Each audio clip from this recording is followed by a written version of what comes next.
Dark smoke and blood, splatters of it, a woman screaming, a deer, strong and majestic, fallen and writhing, and then the visions were gone, and Ruby's hand, still held in Lemon's, trembled. Clouds, gray and puffy, had formed in the sky above them. "Oh," she breathed. "Maybe we don't get those flowers today. That was—" Lemon nodded, rising from the spring as rain drizzled on them.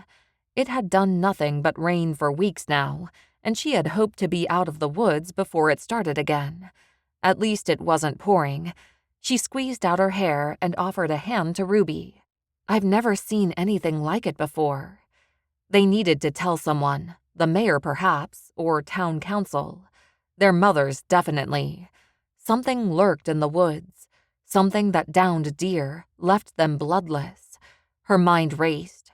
If something cursed lived here, they couldn't hold the festival. They needed to find it, see what they could do. Often the answer was death, even if it wasn't the creature's fault. Curses were tricky to cast, even worse to undo.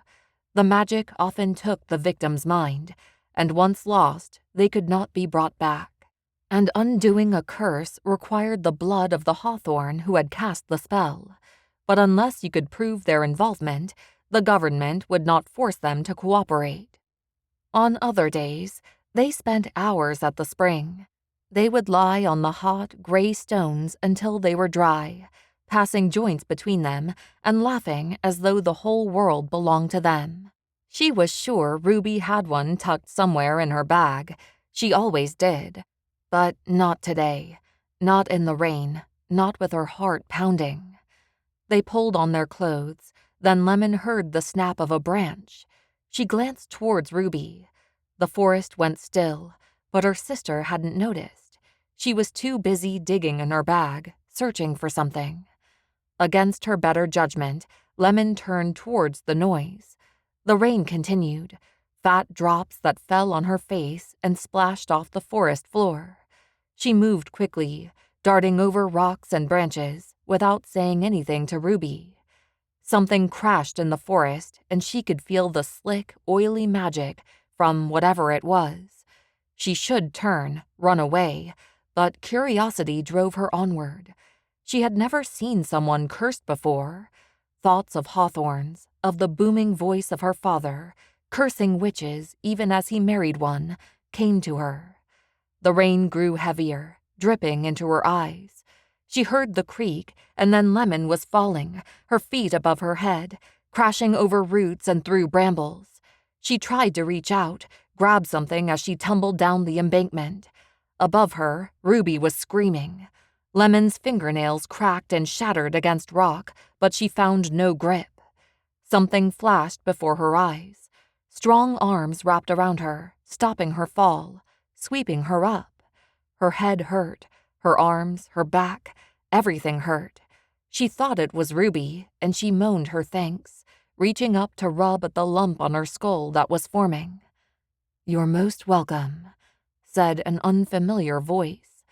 Lemon's eyes popped open and looked into those of a pale brown, like hardened amber. Coppery brown hair hung in heavy sheets around the woman's face. She was beautiful, in the way of a well-forged knife, honed and dangerous. Then she smiled, sharp incisors and lips too red, her skin too pale. Her senses came back to her. Of course, Ruby wasn't holding her. She couldn't lift Lemon. This woman shouldn't be able to lift her either. She struggled to get away, and the woman put her down, right into the winding waters of the creek. Ruby was still at the top, muttering words Lemon couldn't hear. Vampire was the first word that came to mind, but this woman was in the sun. She wasn't burning, nor was she sparkling, which were the only two options Lemon knew of. "You." She took a step back, nearly slipping again on the algae-covered rocks. This was the dangerous new thing. This was what had taken down the buck. The woman put up her pale, slender hands in supplication. "I've been looking for you.